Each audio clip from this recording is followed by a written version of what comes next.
ओम शिवोहम शिवोहम शिवोहम। ओम सच्चिदानंद रूपाय विश्वोत्पत्त्यादि Hathaway तापत्रय विनाशाय श्री कृष्णाय वयं नमः। श्री कृष्णाय वयं नमः। ध्येयं सदा परिभवग्नमभीष्टदोहं तीर्थास्पदं शिवविरञ्चिनुतं शरण्यं भृत्यार्त्यहं प्रणतपालभवाब्धिपूतं वन्दे महापुरुष ते चरणारविन्दं। वन्दे महापुरुष ते चरणारविन्दम्। ओम। पूर्व प्रसंग में आप श्रवण कर रहे थे, श्रीमद् भागवत का मुख्य विषय निष्काम भक्ति है और निष्काम भक्ति ही श्रेष्ठ है, अति उत्तम है। श्री कृष्ण भगवान का जो सुख है वही हमारा सुख है, ऐसा मानती थी गोपियां कि भगवान श्री कृष्ण सुखी हैं तो हम भी सुखी। एक सखी ने उद्धव जी से कहा,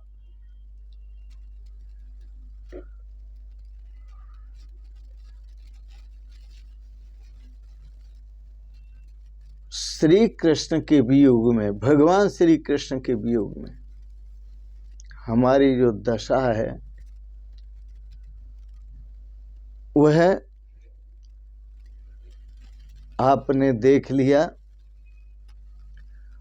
उनसे जाके कहना कि उनके वियोग में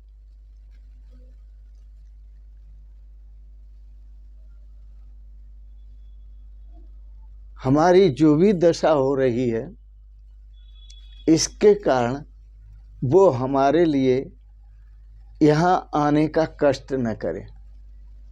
उन्हें तकलीफ होगी आने में, इसलिए यदि वो मथुरा रहते हैं और सुख से रहते हैं तो मथुरा ही रहें। हमारा प्रेम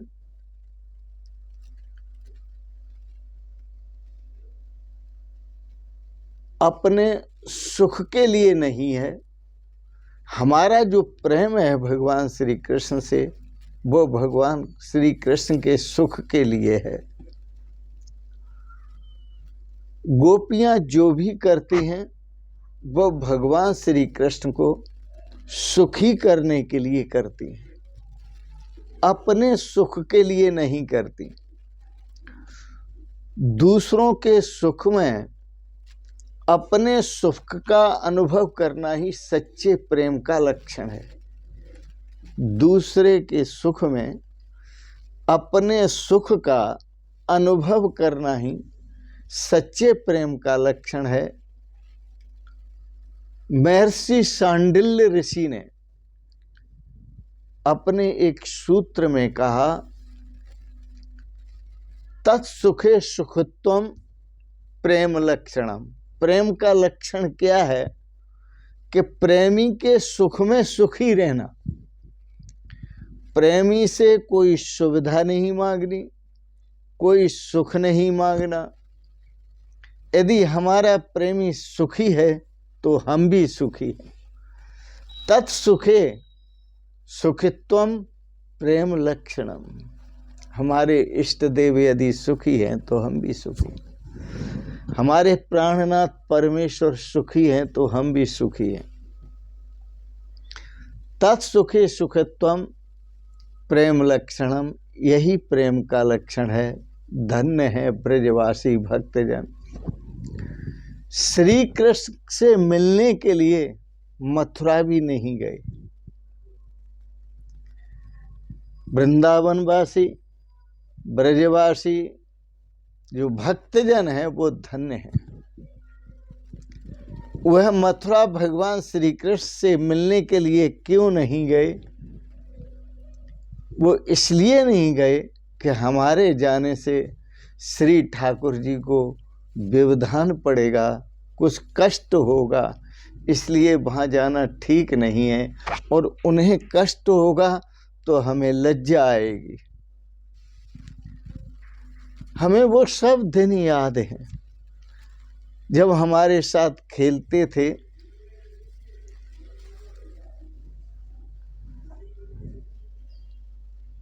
और प्रेम बरसता था।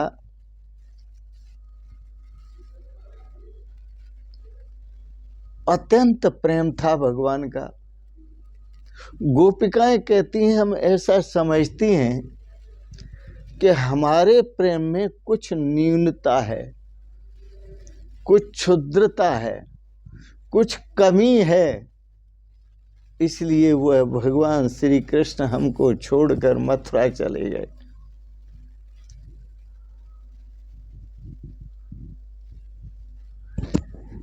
मेरा प्रेम यदि सच्चा होता तो वो मथुरा नहीं जाते। यदि हमारा प्रेम सच्चा है तो वो गोकुल लौटकर जरूर आएंगे, वो ब्रज में लौटकर जरूर आएंगे। उस समय तक हम उनके विरह के दुख को सहन करती रहेंगे।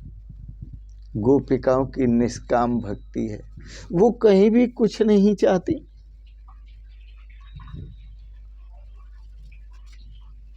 कहीं भी कुछ नहीं चाहती। गोपिकाओं का प्रेम निष्काम प्रेम है, जो भगवान का आश्रय लेता है। जो भगवान का आश्रय लेता है वह निष्काम भक्त बनता है। गोपियों की ऐसी निष्काम भक्ति से भगवान ऋणी हुए।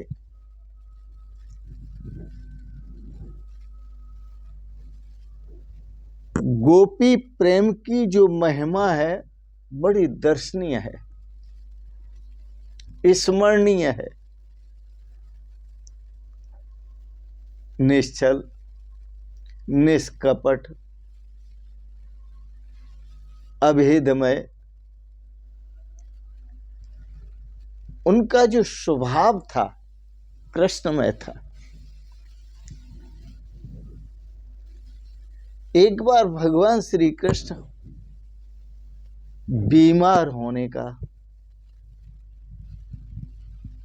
स्वभाव बना लेते, और स्वभाव बनाकर भगवान श्री कृष्ण दुखी होने लगते हैं।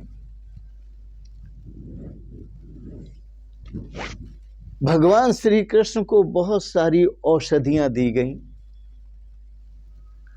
लेकिन उनकी जो तकलीफ है, उनकी जो बीमारी है वो दूर नहीं हुई।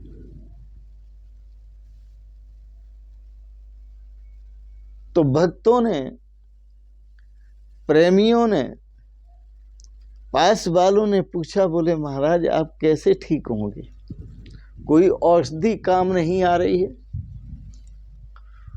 भगवान श्री कृष्ण कराते हुए बोले, यदि कोई मेरा वैष्णव भक्त, सच्चा भक्त, निष्काम भक्त अपने चरणों की रज दे देगा मेरे मस्तक पर लगाने के लिए, तो मैं ठीक हो जाऊंगा।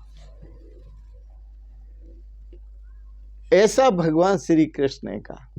वो वैष्णव भक्त की चरण रज चाहते हैं। कोई वैष्णव भक्त अपनी चरण रज दे तो भगवान की बीमारी दूर हो जाएगी, भगवान ठीक हो जाएंगे।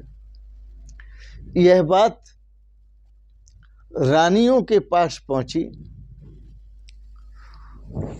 और रानियों से कहा गया कि तुम्हारे प्राणनाथ, तुम्हारे स्वामी, तुम्हारे सर्वस्व, तुम्हारी चरण रज मांगते हैं। उन्हें ऐसी बीमारी है वो कहते हैं चरण रज वैष्णव भक्त की मिले उसी से ठीक होंगे। आप अपनी चरण रज दे दो। वह रानियां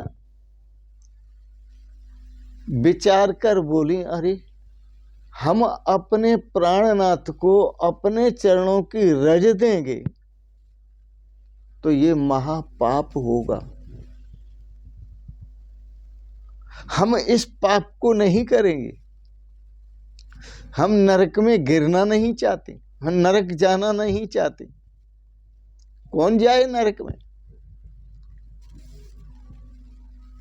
हम तो चरण रज नहीं देंगे। दूसरों से भी चरण रज मांगी, कोई तैयार नहीं हुआ। जब कोई तैयार नहीं हुआ, अंत में गोपियों तक बात पहुंची और गोपियों को पता चला भगवान कृष्ण बीमार हैं। जब उन्हें पता चला और वैष्णव भक्त की चरण रज चाहिए,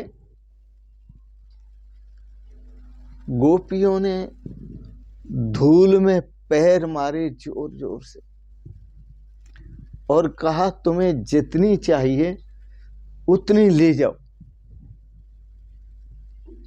जितनी चाहिए उतनी ले जाओ। चरण रज। प्रसंग आया कि तुम्हारा नरक होगा। तुम अपने चरणों की रज भगवान के मस्तक पर लगाने को दे रही हो। गोपिकाएं बोली, हम नरक में गिरेंगे तो गिर जाने दो, हमें नरक यातना प्राप्त होगी तो होने दो। उन्होंने कहा, हमने चरण रज दे दी, आप ले जाओ।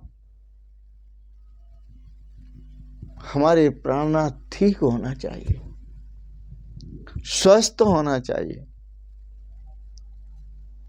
हो गई प्रेम की परीक्षा। सच्चे निष्काम भक्त जो होते हैं वो अपने सुख के लिए कुछ नहीं करते, वो प्रेमी के सुख के लिए सब कुछ करते हैं। इसलिए गोपिकाएं भगवान की अनन्य भक्ति करती हैं।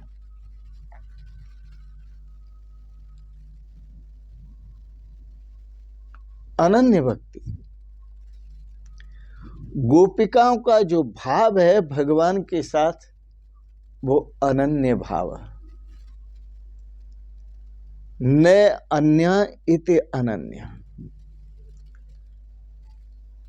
भगवान ठीक हैं तो हम ठीक हैं, भगवान स्वस्थ हैं तो हम स्वस्थ हैं, भगवान सुखी हैं तो हम सुखी हैं।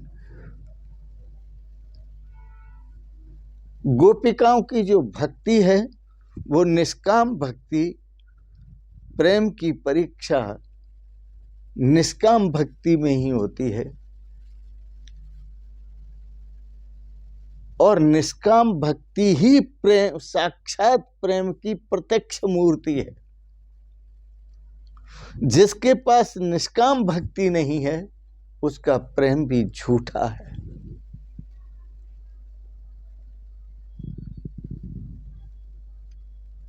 क्योंकि सकामता आने पर प्रेम में विकार आ जाता है, स्वार्थ आ जाता है, विडंबना आ जाती है।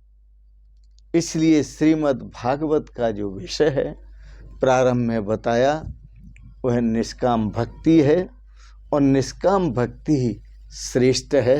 निष्काम भक्ति करने से ही जीवन में श्रेय की प्राप्ति होती है, कल्याण की प्राप्ति होती है और शाश्वत सुख और शाश्वत शांति की प्राप्ति होती है। तो जो भी हम करें वो निष्काम भाव से करें, इसी में श्रेय है और इसी में सौभाग्य है। इन शब्दों के साथ ही आप सबके प्रति मंगलमय शुभ कामना करते हुए बहुत बहुत आशीर्वाद, बहुत बहुत प्रणाम।